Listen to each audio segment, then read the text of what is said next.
think the people, like our one friend at church, I don't know if he watches our podcast. You think he does? Who? Or Jeffrey. Jeffrey? Yeah. Yeah, I think he's seen a couple of our episodes for sure. Yeah. So there's some people like that we know, especially that are really just conflicted inside. Whether it be our church friends or people outside of it that they want to go to church, they don't want to go to church and stuff like that. They want to let go. That confliction is a good thing, right? People think, I'm wrestling with God. It's like, good. You should be wrestling. Like you should be wrestling with God.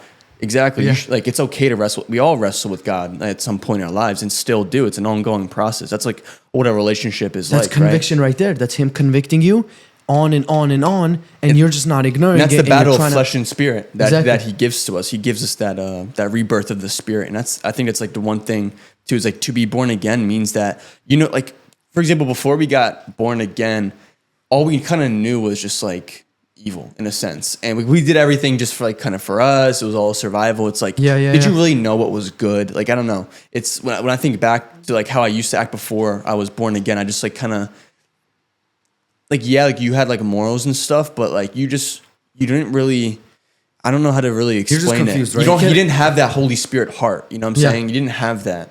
Can I explain that too? Because when I was taught about entrepreneurship, manifestation, like that, those at the time were big things. Like 2020 to 2021, those videos were big, like manifestation. You can achieve anything you want. You can just have your dream house and dream car just like that if you just manifest it in your mind.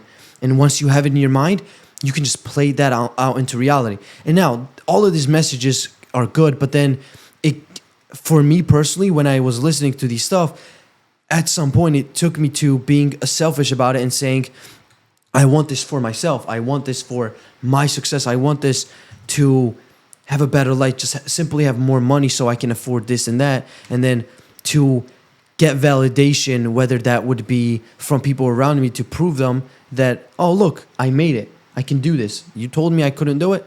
Now I did it. This type of things. And for me, it led into emptiness. It led into chasing things for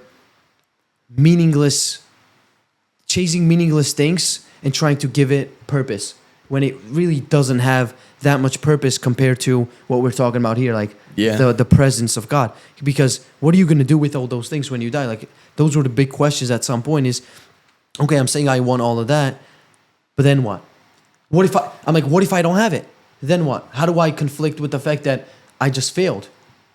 What if it doesn't happen? Which is also temporary, right? Because like all the things that you do here, like make money, sports, all these stuff, it's all temporary. Exactly. So those were some of the questions that I also conflicted with. And guess what? I also saw some things even within my family. Like, this was a big thing. Like, for example, finances is, I just saw this overly focus on money. I'm like, I don't want that. I didn't feel good about it. It's like, all I saw was my parents, talking about money a lot, as if that's what made somebody worthy.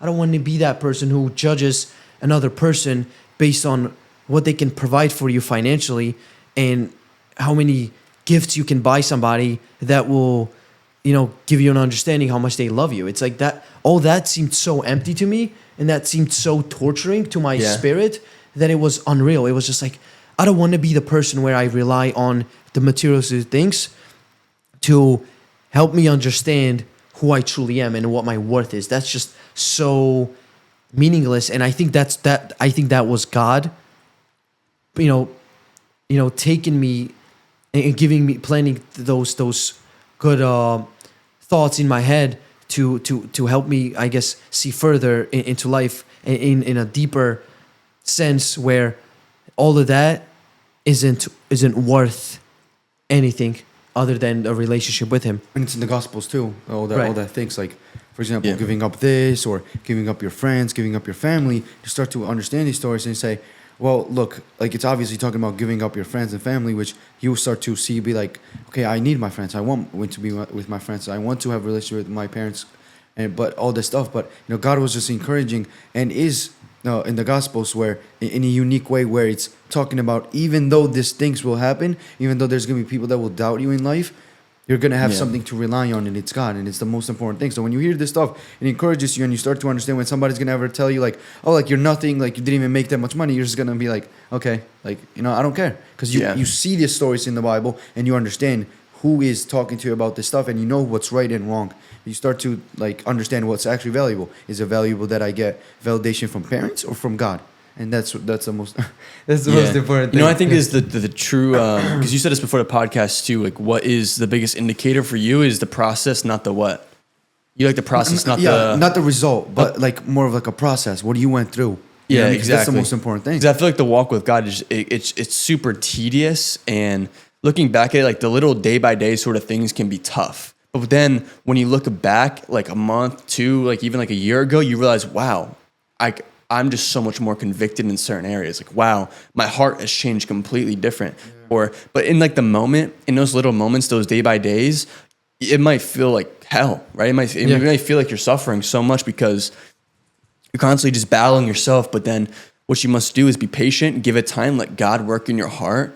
And not give up on it. And not give up on it. And this is a test. It's simply a test. And then when you look down the road, you look back at yourself from like a year ago, even for myself a couple of months ago, it's like my heart, I can see my heart change. I forgive people a lot faster now.